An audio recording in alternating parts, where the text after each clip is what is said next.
जय शेवालाल, कसे आहात तुम्ही सर्वजण? मजेत ना? मजेतच राहा, मी पण मजेतच आहे. आणि यांच्या खिशातून मला मेलेडी चॉकलेट भेटली. कपडे धुवायला घेतले होते यांचे, म्हटलं कपडे धुवून घेते. तर खिशा मी आधी चेक करते, तर त्याच्यात मेलेडी चॉकलेट दिसली. म्हटलं तुमच्यासोबत पण शेअर करावं, म्हणून मी मेलेडी चॉकलेट तुमच्यासोबत पण शेअर करत आहे. तर ते हे कपडे मी ना नेहमी काढत राहते. जास्त होऊ देत नाही, पडू देत नाहीत कपडे. कारण की कपडे जास्त पडले की मग ते आपल्यालाच खूप सारे अंगावर पडतात कपडे धुवायसाठी.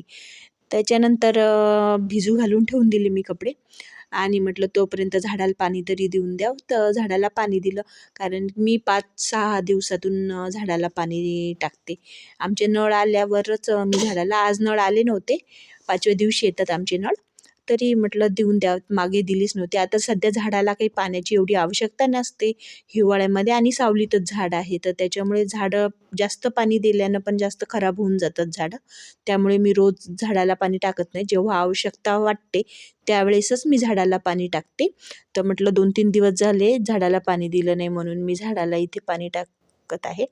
आता आणखीन लावायचा विचार आहे माझा सुरू झाडांना, पण बघू आता पावसाळ्यात लावेल मी झाडं आणखीन.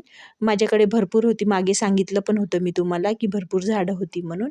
पण ते थोडं दुर्लक्ष झाल्यामुळे खराब झालीत झाडं. आणि तिथे एक झाड होतं एक, ते उचलून ठेवून दिलं. तिथं कपडे वगैरे धुताना अडचण होत होती म्हणून बाहेर लावलेलं आहे ते झाड मी आता.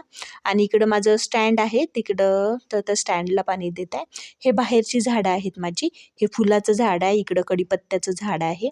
फुलाचं झाड खूप मोठं झालं होतं कढीपत्त्यापेक्षा पण मी त्याला कट करून टाकलं. आणि इकडं झाड जे दिसतंय कढीपत्त्याचं पण आहे आणि त्या फुलाचं पण आहे.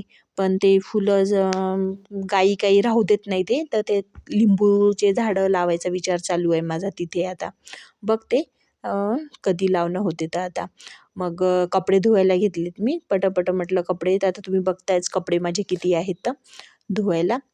कारण की मी ना थोडे थोडे काढत राहते, एकदाचेच असे काढून टाकत नाही. कारण की एकदाचेच काढले की खूप अंगावर पडतं आणि मग जीवावर पण येतं. तसा यांचे कपडे होते, मुलांचे कपडे होते काही, आणि जे रोजचेच कपडे. माझी अंघोळ झालीच नव्हती, म्हटलं कपडे धुवून घेते आणि नंतर अंघोळ वगैरे करते.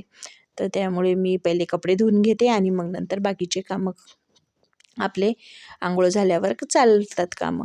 नाही म्हणता तरी पण 2-2.5 माझ्या कामाला वाजतात. छोटी मोठी कामं म्हणता, कामं घरातली काही संपत नाहीत, किती पण करा.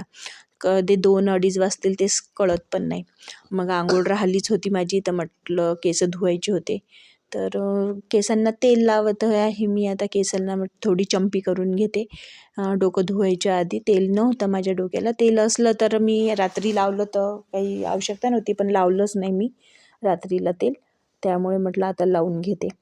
आणि अंघोळ झाली की छानपैकी देवपूजा केली. देवपूजा केल्यावर एवढं छान वाटते ना देवघर, तुम्हाला दिसेलच समोर किती छान देवघर वाटते. मी देवाची पूजा केली. तुम्हाला सर्वांना असं पूर्ण डिटेलमध्ये देवघराची व्हिडिओ दिलाच नव्हता, म्हणून म्हटलं व्हिडिओ देऊन देऊ आता.